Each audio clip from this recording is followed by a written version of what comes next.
kalian otomatis terkendali. Misalnya kalian puasa setiap hari, itu kan pas lagi puasa itu kan kalian tidak pantas. Mau misuh-misuh, masuk poso, ya misuh-misuh aku tidak pantas. Mau mojok berdua sama pacarmu, poso-poso mojok, nanti batal puasaku. Mau apa, otomatis terkendali.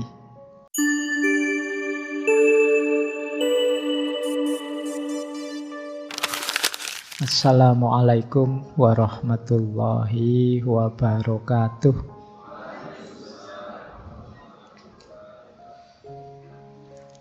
Bismillahirrahmanirrahim. Alhamdulillahi rabbil alamin. Assalatu wassalamu ala asyrafil anbiya'i wal mursalin Sayyidina wa maulana Muhammadin wa ala alihi wa ashabihi wa man tabi'ahum bi ihsanin ila yaumiddin. Amma ba'du. Bismillah teman-teman, mari lanjut lagi, ngaji lagi, belajar lagi, mengistiqomahi jalan ilmu. Nah, malam hari ini kita belajar gaya hidup yang banyak diidolakan, diidealkan dalam tradisi agama-agama, tradisi spiritual. Jadi gaya hidup ini sering disebut gaya asketisme. Baik, kita mulai. Disiapkan pikirannya, disiapkan segala yang perlu untuk disiapkan. Kita mulai sekarang. Nah, saya awali dari minggu lalu. Minggu lalu kita membahas minimalisme. Kita diminta untuk tidak berlebihan. Kita diminta untuk hidup sederhana saja. Kita diminta untuk hidup seperlunya saja. Atau kalau pakai istilahnya Ki Ageng Suryo Mentaram itu kan, sak perlune, sak butuhe, sak cukupe, jangan berlebihan. Nah, sebenarnya model hidup minimalis itu nanti tinggal ditata motifnya, niatnya, dan orientasinya. Itu sudah bisa menjelma jadi gaya hidup asketis. Sama-sama tidak berlebihan, tidak mubadir, tidak hidup secara hidup yang secara rapi, tertata. Sama-sama seperti itu. Itu kalau nawaitunya lillahi ta'ala, biar saya tidak repot oleh banyak hal sehingga bisa lebih dekat kepada Allah, maka minimalisme tadi itu menjelmalah jadi asketisme. Berarti kuncinya nanti di motifnya, cara berpikirnya, world view-nya. Kalau kemarin minimalisme itu kan, kenapa sih kita hidup minimalis? Ya biar kita itu nyaman, tenang, tidak banyak pikiran. Itu kan tujuannya kemarin itu. Nah, sekarang kita naik kelaskan sedikit. Tujuannya jangan hanya berhenti di situ. Kalau bahasa akademiknya kita transendenkan. Sekarang gaya hidup minimalis itu ya nanti ketemunya asketisme. Jadi seperti yang kita bahas malam hari ini. Nah, sebenarnya ya cukup itu saja. Kita tidak usah lanjut lagi ngaji. Pokoknya materinya sama. Yang penting nawaitu lillahi ta'ala. Minimalis jadilah asketisme. Baik, nah sekarang kita lihat beneran apa iya begitu asketisme itu. Asketisme dari kata askesis, yang artinya sebenarnya latihan. Kalau kata-kata awalnya ya konotasinya berolahraga. Cuma ini makna harafiahnya ya. Jangan nanti kalian mau melakukan apa, saya mau asketik Pak, jalan pagi misalnya. Kalau sekarang tidak populer istilah itu ya, kalian pakai istilah biasa saja. Tapi memang aslinya itu. Makanya kalau dalam Islam itu kalian melakukan banyak upaya mendekat ke Allah, membentuk jiwamu biar bersih, jernih sehingga dekat ke Allah. Itu kan bahasa Arabnya riyadoh. Riyadoh itu ya kalau diterjemahkan letterlek sama, latihan. Jadi persis dengan kata-kata asketik ini. Jadi secara kata-kata itu. Cuma nanti secara istilah asketik itu gaya hidup berpantang. Gaya hidup menjauh dari keramaian kenikmatan dunia demi tujuan-tujuan yang dianggap lebih tinggi. Nah, itu gaya asketik. Mungkin teman-teman ingat kalau orang Jawa punya istilah tirakat. Nah, orang tirakat itu gaya hidup asketik. Sebenarnya mungkin tirakat itu ya dari bahasa Arab juga. Taroka yatruku, meninggalkan. Nanti ini sebenarnya diserap juga dalam bahasa Indonesia. Kalau teman-teman baca buku, misalnya ada istilah bertarak. Bertarak itu berarti gaya hidup meninggalkan sesuatu. Nah, jadi ini maknanya memang gaya hidup asketik itu gaya hidup tirakat. Gaya hidup meninggalkan sesuatu, berpantang sesuatu, menjauh dari sesuatu demi tujuan yang lebih tinggi. Ini ada di semua agama. Di Islam ada, di Kristen ada, di Hindu ada, di Buddha ada. Hampir di semua agama ada. Para biarawan, biarawati, sufi, darwis, yogi, sanyasi, ada semua. Gaya hidup model asketik ini. Makanya tadi bahasa saya, ini gaya hidup yang banyak diidealkan. Kalian kan senang baca cerita-ceritanya para sufi yang tidak suka dunia, yang menjauh dari dunia, dan lain sebagainya. Ya senang baca saja, kalau menjalani kan tidak mudah, tidak gampang. Ini kalau usia kita dan model-model kita ini mungkin ya abot. Disuruh tirakat ya sulitnya setengah mati. Wong tirakat meninggalkan gadget HP, mbok yo sehari kita puasa HP 2-3 jam saja lah, itu yo beratnya setengah mati. HP itu lepas dari genggaman kalau kita pas ketiduran. Iya kan? Bahkan tidak tidur kita kan, mau tidur itu kan pegang HP sampai ketiduran. Jadi kadang-kadang malah tidak bisa tidur karena pegang HP terus penasaran terus. Habis lihat TikTok yang ini kok yo penasaran selanjutnya apa. Lihat lagi selanjutnya apa lagi. Tidak berhenti-berhenti. Terus paginya mengeluh, aku kok tidak bisa tidur ya. Salamu dewe. Nyekel HP kok ndak putus-putus. Ya kan, kita tarak tirakat gadget saja berat. Tapi filosofinya tirakat itu memang ya kita harus siap meninggalkan sesuatu demi meraih sesuatu yang lebih besar. Kita harus siap menjauh demi nanti ketika kembali tambah tangguh. Logikanya orang latihan itu kan begitu.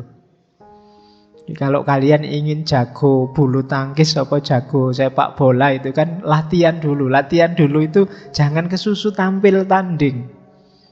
Bikin dirimu tangguh dulu. Mungkin fase latihan itu bisa lebih berat daripada fase tandingnya sendiri. Nah, itu gunanya riyadhah.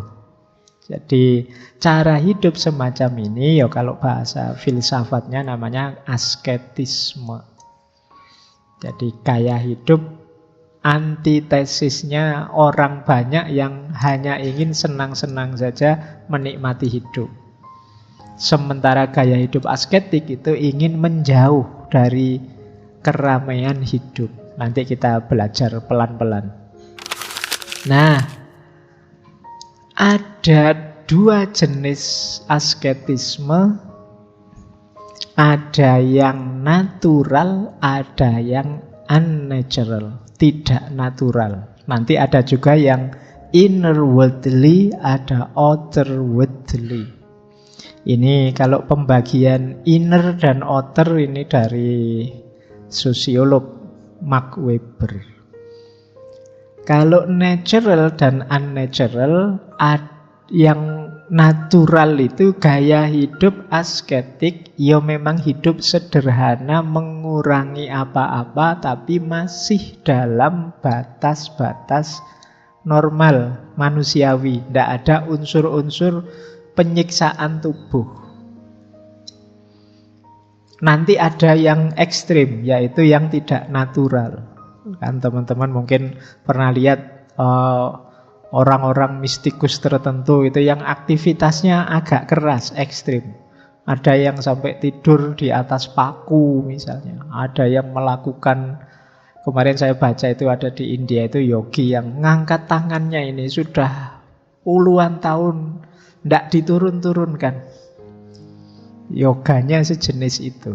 Nah, ini jenis agak menyiksa diri, namanya unnatural. Tapi kalau puasa, ada sahurnya, ada bukanya, itu manusiawi, masih natural saja. Jadi masih, apalagi kalian kalau puasa dan sahur dan bukanya kan kadang-kadang lebih mewah dari kalau tidak puasa. Itu nilai tirakatnya berkurang banyak itu. Tapi masih dalam kategori natural, masih manusiawi.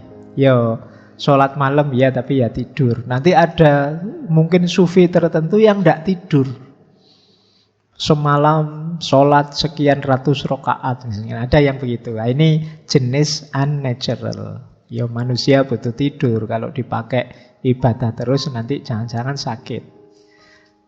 Nah ini, tapi memang ada itu. Kalau teman-teman membaca sejarah perilaku asketik, ya memang ada yang unnatural. Bahkan ada yang sampai menyakiti diri, menyusahkan diri. Itu kalau teman-teman membaca sejarahnya Buddha itu sebelum beliau mengalami pencerahan kan mengikuti tirakat-tirakat dari berbagai tradisi spiritual yang banyak diantaranya menyiksa diri.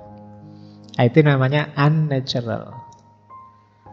Demikian juga ada yang inner worldly, ada yang outer worldly. Inner worldly itu masih terlibat dalam hidup sehari-hari. Tapi kalau outer worldly itu keluar dari dunia terus hidup menyendiri. Nah itu outer worldly namanya. Kalau misalnya ada yang ke hutan menjauh dari masyarakat, hidup sendirian saja, tidak perlu dibantu orang lain, itu outer worldly namanya. Tapi memang menjauh itu dalam rangka tujuannya mendekat ke yang maha tinggi, bukan menjauh biar main gamenya nggak terganggu. Itu beda lagi, itu bukan tirakat. Saya tirakat pak, tidak keluar-keluar di kamar terus ngapain main game, ya enggak itu.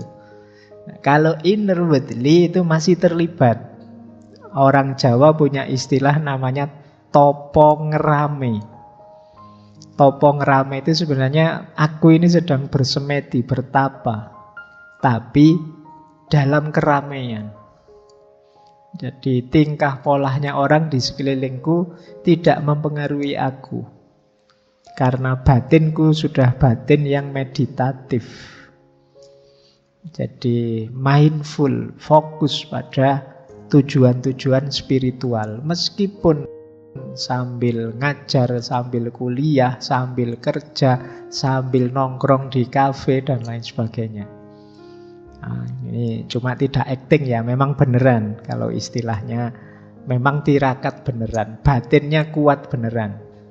Tidak sekedar alasan. Kadang-kadang kan kamu kok tiap malam ngopi di sini loh. Kamu lihatnya saya ngopi, padahal saya itu sedang membayangkan alasan muda itu.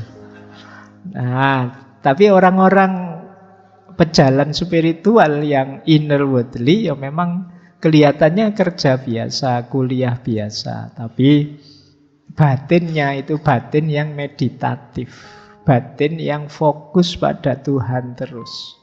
Ya kalau bahasanya Al-Quran kan, yang ingat Allah dalam keadaan berdiri, duduk maupun berbaring. Ini namanya inner worldly. Ada juga yang memang menjauh.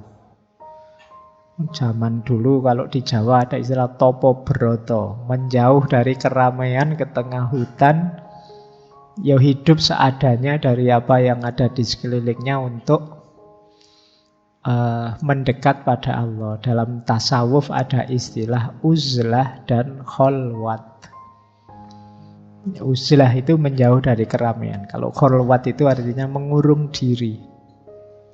Jadi nyepi, menjauh dari keramaian. Baik, jadi ada dua jenis ya. Ini kita tidak menilai dulu. Pak, itu yang tidak manusiawi itu berarti negatif ya Pak. Yo kasuistik, membacanya yo pakai perspektif. Kadang-kadang mereka ini kelihatannya pakai kacamata normal kita itu penyiksaan diri, tapi bagi mereka tidak. Bagi mereka punya pandangan bahwa fisik ini kadang-kadang memang harus disiksa sedikit. Biar ndak manja, biar ndak nyeleweng. Kayak kalian itu loh kan, sering sekali saya ditanya, Pak gimana caranya ndak males, gimana caranya istiqomah. Itu kamu agak kejam dikit sama dirimu ndak apa-apa. Kalau nggak dipaksa dikit ya biasanya ya males tetap. Istiqomah sulit. Saya pengen istiqomah tiap pagi baca buku misalnya. Itu godaannya banyak. Agak menyiksa. Pak, diri kita kok dipaksa tuh Pak? Iya, kalau nggak dipaksa manja kadang-kadang. Pingin enak terus. Nyari alasan aja. Loh kemarin kan janjinya tiap pagi baca buku. Iya Pak, tapi kan yo masa harus begitu? Kadang-kadang kan yo ada istirahatnya. Wong kita itu manusia. Ya, alasanmu gitu. Nah, yuk agak press sedikit dirimu. Kadang-kadang memang diri kita perlu agak ditekan sedikit untuk menghidupkan nilai-nilai ideal yang kita pancangkan dalam hidup ini. Biar nanti tidak kecewa. Sering saya pakai istilah berikan the best version, versi terbaik dirimu. Berarti apa? Ya melakukan apapun sepenuh daya, sepenuh tenaga. Sehingga kadang-kadang orang melihatnya, wah keras sekali ya, enggak manusiawi menurut saya. Mungkin begitu. Tapi dalam konteks para darwis, para sufi, para mistikus, itu sebenarnya bagi mereka memang tujuannya untuk melemahkan yang materi, yang fisik. Karena dia sering jadi penghalang. Jadi lemes tidak apa-apa, mungkin begitu. Karena dengan lemes itu tidak mikir aneh-aneh wis. Kalau kamu terlalu banyak makan, energimu berlimpah ruah, itu kan terus mikir aneh-aneh. Ingin nyoba ini, nyoba itu, menjelajah ini, menjelajah itu, ada dorongan nafsu ini, ingin itu, dan lain sebagainya. Tapi begitu kamu lemes, kayak kamu menjelang buka puasa itu loh. Itu kan lemes, itu ditawari apa-apa kan males. Terus pokoknya pingin segera nang buka puasa. Nanti habis buka puasa energimu full. Terus mulai mikir aneh-aneh sudah. Mulai melakukan yang aneh-aneh. Nah, logik yang sama yang dilakukan oleh para mistikus ini dengan gaya hidup asketisnya. Sehingga kadang-kadang ada logik melemahkan yang fisik biar yang batin kuat. Oke. Baik, jadi paling enggak kita sekarang kenal. Asketik itu ada yang natural, ada yang unnatural, yang tidak natural. Tinggal nanti mungkin teman-teman menyesuaikan ya sak kuatnya. Baik, kita lanjutkan. Nah, kalau ini sih cuma klasifikasi saja yang saya lihat dari berbagai agama. Tapi mungkin sayangnya malam hari ini saya belum bisa menjelaskan semua agama. Saya ambil sampel yang dari Islam saja. Nah, itu jenis-jenis hidup asketik yang ada di hampir semua agama. Yang pertama jelas puasa. Puasa itu ada di hampir semua agama. Bahkan bisa dikatakan di hampir semua makhluk. Itu ada unsur puasanya. Menahan dirinya sebentar demi panen yang lebih besar. Itu namanya puasa. Yang kuat menahan capeknya belajar, ya nanti panen kepinteran. Yang kuat menahan lelahnya ibadah akan panen manisnya iman. Itu logikanya fasting, puasa. Jadi latihanlah puasa. Makanya orang Jawa itu punya banyak sekali jenis puasa. Macam-macam. Ada puasa mutih lah, ngerowot lah, dan lain sebagainya. Ini dalam konteks tirakat ini. Melatih diri sehingga nanti meraih sesuatu yang lebih besar.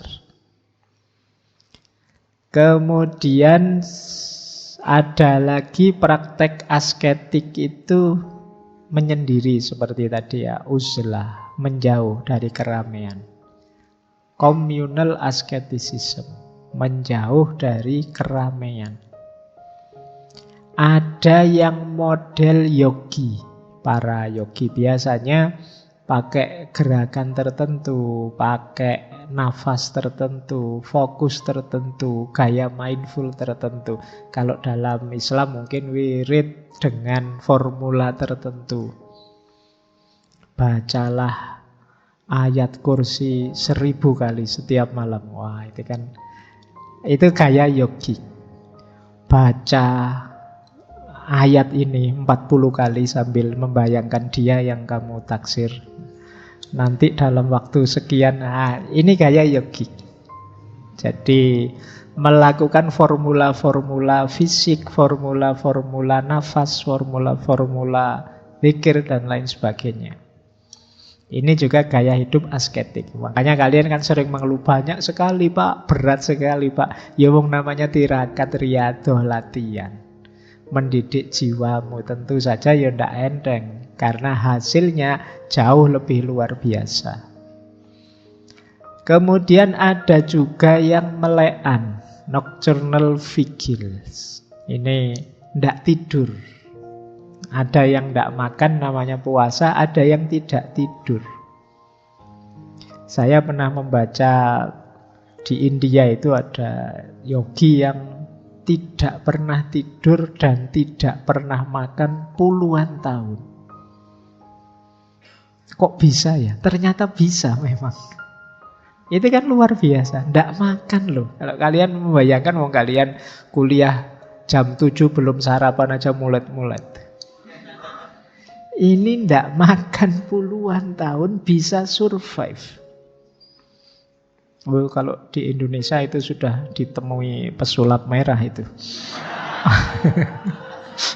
Diuji mestinya ya. Ya di berita-berita begitu. Jadi ya enggak tahu keasliannya. Tapi bilangnya memang praktek yoga itu seperti itu. Yang saya ceritakan tadi yang tangannya diangkat tadi. Tangannya itu sampai kering kayak hanya kayu yang kering itu. Tapi istiqomah diangkat. Kalian masih mending disuruh istiqomah zikir. Itu istiqomah ngangkat tangan puluhan tahun.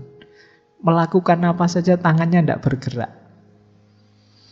Nah, ini yang disebut tirakat. Nama gaya yogik. Nah, ada juga yang tidak tidur tadi ya. Tidak tidur semalaman. Para sufi itu kan kadang-kadang ada yang saking asiknya berhadapan dengan Allah, maka lebih milih tidak tidur. Seperti Robiah Al-Adawiyah itu kan, beliau lebih asik kalau orang-orang tidur semua. Jadi aku bisa berdua dengan kekasihku. Nah, asik bersama Allah. Jadi kayak kalian itu loh, kalau pas lagi berdua kan kamu lebih suka kalau teman-teman ini mbok yo lenyap semua saja.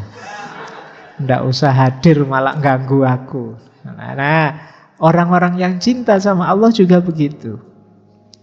Merasa yang lain itu pengganggu, makanya mereka menjauh, ingin berdua saja dengan kekasihnya. Oke, terus kemudian ada juga gaya pain producing. Pain producing itu ya kayak tadi ya, semacam menyiksa diri. Bahkan ada nanti tradisi tertentu yang mukul-mukul dirinya. Pakai cambuk kecil itu pundaknya dipukuli, dadanya dipukuli. Ini semacam penyiksaan diri untuk merasakan betapa dirinya itu lemah, tubuhnya itu lemah. Yang kuasa dan ingin diperkuat itu batinnya, dekat dengan yang maha batin. Nah, ini banyak nanti ritual-ritual yang jenisnya pain producing. Ada kalanya fisik, ada kalanya juga mungkin aktivitas. Mungkin kalian pernah melihat praktek-praktek thorikot tertentu. Wah, ini membaca Fatihah 100 kali misalnya. Kalian kan mungkin dianggapnya kajian apa terus ikut. Waduh, ini tidak selesai-selesai Fatihahnya, kamu tersiksa sekali. Tapi yang sudah biasa tidak masalah, dia tidak tersiksa. Karena dia tahu ada target lebih besar dari itu. Itu namanya jenis pain producing. Jadi memperlemah diri, menyiksa diri biar sadar, biar tobat. Ada juga yang terakhir, kalau ini berat, selibasi, tidak menikah. Nah, iya. Banyak tradisi agama-agama yang banyak. Bahkan kalau di Islam banyak beberapa ulama tidak menikah. Mungkin karena fokus pada ilmu. Jadi cuma tidak ada doktrin selibasi. Di beberapa agama ada doktrin orang suci yang tidak menikah. Jadi memang milih tidak menikah. Nah, ini bukan karena tidak laku, ya kalau mau banyak tidak kayak kalian. Jadi ini karena memang spiritualitas. Jadi dianggapnya menikah itu bagian dari pemanjaan nafsu. Nah, nanti ada beberapa ulama juga tidak menikah mungkin karena mewakafkan dirinya untuk umat demi ilmu. Jadi ini juga jenis praktek hidup asketik. Sebenarnya masih banyak, cuma secara umum yang ada di semua agama ya yang saya sebut ini. Puasa, tidak tidur, gaya-gaya yogi, zikir, wirid, menjauh, kemudian sejenis pain producing, agak memberati diri. Terus tujuannya ya memang ada yang duniawi, ada yang ukhrawi. Ada yang duniawi, ada yang spiritual. Bahkan ada yang jenis kesaktian-kesaktian. Di tradisi mistik tertentu yang namanya tirakat itu mengharapkan dapat power. Sakti itu kan sumbernya bahasa India sebenarnya. Jadi mendapatkan, kalau bahasa Jawanya, kadigdayan.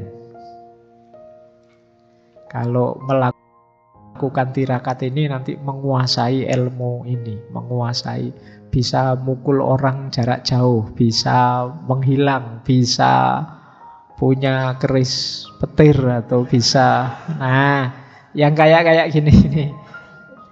Jadi tirakatan ada yang memang fokusnya untuk dapat daya kekuatan magis, kekuatan gaib.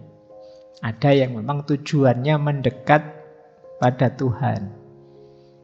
Pasrah diri sepenuhnya ke ranah ilahiyah. Ada yang tujuannya duniawi. Saya puasa 40 hari ini Pak, biar rezekiku lancar. Nah, ini tujuannya duniawi. Jadi tirakat-tirakat hidup asketik untuk tujuan duniawi. Saya ini sekarang uzlah di hutan Pak, tujuannya biar anak cucu saya besok makmur semua, sejahtera semua. Nah, ini tujuan duniawi. Ada yang tujuan spiritual, pasrah sepenuhnya pada Allah, tidak meminta efek pamrih-pamrih duniawi. Ya tujuan duniawi itu kayak teman-teman kalau pas lagi ujian kok mero-mero rajin tahajud. Kalau pas lagi ada pamrihnya tiba-tiba rajin Senin Kemis. Nah, itu tujuan-tujuan duniawi.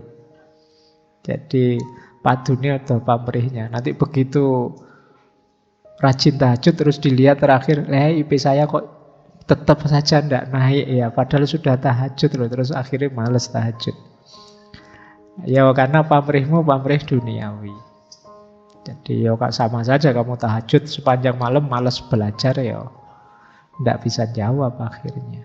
Nah, tapi ada tujuan-tujuan duniawi, tujuan-tujuan spiritual. Bahkan kadang-kadang ada tujuan-tujuan kesaktian, daya magis. Makanya orang yang melakukan hidup asketik itu di masyarakat biasanya dipandang orang ini istimewa, orang ini elit, orang ini superior. Jadi itu persepsi di tengah masyarakat. Baik, kita lanjutkan ya sebelum nanti kita masuk ke praksisnya dalam Islam. Nah, ini buahnya. Kalau tadi tujuannya berarti dari manusianya, kalau ini buahnya. Dari berbagai konsep hidup, gaya hidup asketik, itu secara umum orang menganggap gaya hidup asketik itu punya manfaat menyembuhkan, memurnikan, meremajakan, refreshment spiritualitas. Kalau teman-teman merasa tiba-tiba saya kok rasanya belakangan banyak sekali berdosa, Pak. Saya belakangan ini kok banyak sekali terjebak dalam hidup yang buram, gelap misalnya. Coba sebagai obat, salah satu alternatifnya pilih gaya-gaya hidup asketik. Dalam rangka apa? Membersihkan, refreshment, biar spiritualitasmu hidup lagi, segar lagi. Sudahlah Pak, saya tak puasa dulu mungkin bulan-bulan ini biar lebih dekat sama Allah. Saya tak nambah volume ibadahnya biar lebih dekat sama Allah. Saya tak menjauh sebentar dari orang-orang ramai biar lebih dekat sama Allah. Nah, ini fungsi yang banyak disebut refreshment, peremajaan spiritual. Kemudian untuk hidup yang lebih baik, khususnya hidup yang hakiki, karena hakikatnya hidup ini kan kembali kepadanya, ilaihi roji'un. Nah, kan kita sering disindiri sama ustadz-ustadz, sama kiai-kiai. Wong akhir hidup kita ini kan jelas kematian. Kok jarang orang mempersiapkan kematian. Nah, persiapan menuju kematian itu apa? Hidup asketik. Jadi melakukan praksis-praksis asketik. Kemudian yang ketiga, menuju pencerahan, kesadaran diri, realisasi diri. Termasuk khususnya kesadaran betapa fananya dunia dan betapa ranah batin itu lebih sejati. Ini kita sadari lewat perilaku-perilaku asketik. Kemudian peningkatan kualitas moral. Nah, ini juga ya kalau orang sudah kuat di asketiknya ya biasanya ya efek selanjutnya hidupnya lebih terarah, tertata. Jadi secara moral dia lebih tertib. Kan kalian otomatis terkendali. Misalnya kalian puasa setiap hari, itu kan pas lagi puasa itu kan kalian tidak pantas. Mau misuh-misuh, masuk poso, ya misuh-misuh aku tidak pantas. Mau mojok berdua sama pacarmu, poso-poso mojok, nanti batal puasaku. Mau apa, otomatis terkendali. Itu yang disebut meningkatkan kualitas moral.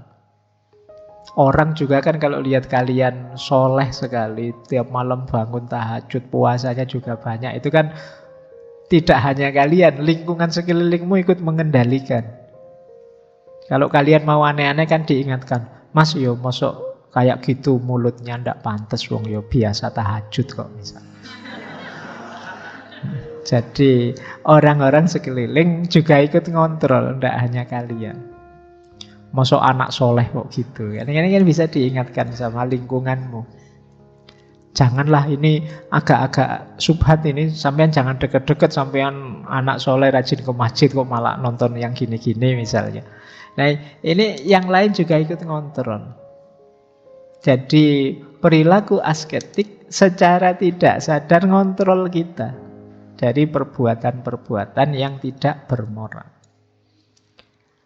Dan tentu saja penguatan orientasi hidup yang tidak berhenti sekedar dunia, karena ada hidup yang lebih hakiki, yaitu hidup nanti sesudah mati.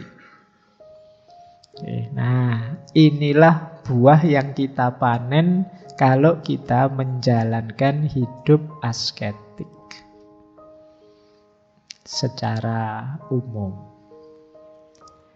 Oke, semoga sedikit-sedikit sudah dipahami sekarang apa itu gaya hidup asketik. Teman-teman boleh sekarang evaluasi diri. Aku ini pantas enggak sih disebut bergaya hidup asketik? Atau jangan-jangan aku ini ya belum nyampe lah, masih minimalis. Atau minimalis juga belum, mungkin ini masih hedon Pak, saya itu masih cuma pengen seneng aja hidup ini. Disuruh susah itu kok ya sulit misalnya. Ya silahkan nanti introspeksi ya. Kalian ada di mana di gaya-gaya hidup yang kita bahas sebulan ini? Baik, bismillah kita mulai. Ini baru kita mulai contoh praksis nyatanya. Seperti apa sih gaya hidup asketik? Kapan-kapan kita bahas di agama yang lainnya. Sekarang kita masuk ke Islam dulu. Gaya hidup asketik dalam Islam itu termasuk tadi diawali dari konsep-konsep minimalisme dan lain sebagainya. Catatan saya ada 4 sebenarnya. Yang kelima itu buahnya. Jadi yang pertama qanaah, yang kedua zuhud, yang ketiga uzlah, yang keempat riyadoh, dan puncaknya atau buahnya itu zauk. Ini pakai bahasa Arab semua ya. Malam hari ini kita ngaji beneran. Tidak apa-apa ya. Yang pertama qanaah. Qanaah itu mudahnya merasa cukup, ridho dengan apapun situasi yang sekarang aku hadapi. Ini mirip prinsip minimalis kemarin. Orang qanaah itu tidak banyak menuntut. Dia menerima. Saya kerja capek-capek kok yo UMR-nya cuma sekian toh yo misalnya. Itu versinya orang yang qanaah, ya sudah, mungkin rezekiku jatahnya sekian. Itu qanaah namanya. Oke ya. Wong yo rezeki itu kan tidak dihitung besarannya misalnya. Kata orang qanaah ya begitu ya. Nah, jangan marah yang kemarin kalian protes-protes UMR. Cuma ini memang gaya hidup qanaah itu begitu. Jadi sudahlah, apapun yang diberikan Allah aku terima. Ini konteksnya hubungan dengan Allah ya. Terus zuhud. Zuhud itu mudahnya nanti kita bahas satu-satu. Jiwa yang tidak lagi terikat, jiwa yang tidak lagi tertarik oleh hal-hal duniawi. Ini orang mentalnya zuhud. Orang ini loh diberi uang banyak ndak mau. Khawatir nanti kalau punya uang banyak malah mikir aneh-aneh, malah ndak karu-karuan. Ini jiwa orang semacam ini namanya orang yang zuhud. Diberi jabatan tinggi loh, beliau lebih milih menolak. Karena khawatir dengan jabatan yang tinggi nanti beliau melakukan hal-hal yang dilarang. Ini namanya orang zuhud. Nanti ada lagi uzlah. Uzlah itu menjauh dari keramaian dalam rangka mendidik jiwa agar tidak terlalu cinta dengan dunia. Ini namanya uzlah. Kenapa jiwamu harus dididik? Karena jiwa yang terlalu cinta dengan dunia sulit dikendalikan. Setelah bisa qanaah, zuhud, uzlah, 3 hal ini sebenarnya kondisi jiwa. Nanti baru riyadhah. Riyadhah itu ya tadi melakukan latihan-latihan, melakukan zikir, ibadah yang banyak mendekat pada Allah. Kalau diri kita terbentuk bisa qanaah, bisa zuhud, bisa uzlah, istiqomah dalam riyadhah, insya Allah akan menemukan zauk. Zauk itu kita bisa menikmati keimanan. Kita bisa menikmati kedekatan kita dengan Tuhan. Zauk itu makna literalnya rasa. Kita bisa merasakan indahnya dekat dengan Tuhan, indahnya mencintai dan dicintai Tuhan. Ini tergantung kondisi mental kita tadi, qanaah, zuhud, uzlah, dan istiqomah kita dalam riyadhah. Selama ini kan lebih sering perintah-perintah agama itu jadi beban dalam hidup kita, diakui atau tidak. Kalian kan lagi santai-santai ngobrol, adzan, Allah baru ngobrol sebentar sudah harus sholat lagi. Misalnya itu kan rasanya kayak agama itu beban sekali. Nanti Pak Ustadzmu bilang, Alhamdulillah Ramadan datang, mari kita gembira. Gembira bagaimana 1 bulan tidak makan berat ya. Itu berarti apa? Kalian belum bisa merasakan zauknya, rasanya. Nah, untuk bisa merasakan zauknya perlu tirakat, perlu gaya hidup asketik tadi, penataan jiwa, penataan mental melalui qanaah, zuhud, uzlah, riyadhah. Jadi ini rumusnya. Kan belakangan ini banyak orang mulai ragu, kata agama ini kok sering jadi sumber masalah ya Pak. Ya, sumber masalah sebenarnya manusianya. Cuma kan kamu merasa kok ya porosnya selalu lewat agama. Kemungkinan kita belum bisa menikmati agama. Belum ketemu zauknya, belum ketemu rasanya. Kalau bahasanya hadis itu manisnya iman. Kita belum nyampe ke sana. Nah, berarti apa? Bereskan dulu jiwa kita. Termasuk dengan ini semua, qanaah, zuhud, uzlah, riyadhah, dan seterusnya. Baik, ini nanti kita bahas satu-satu sampai jam 10, sampai kamu ngantuk.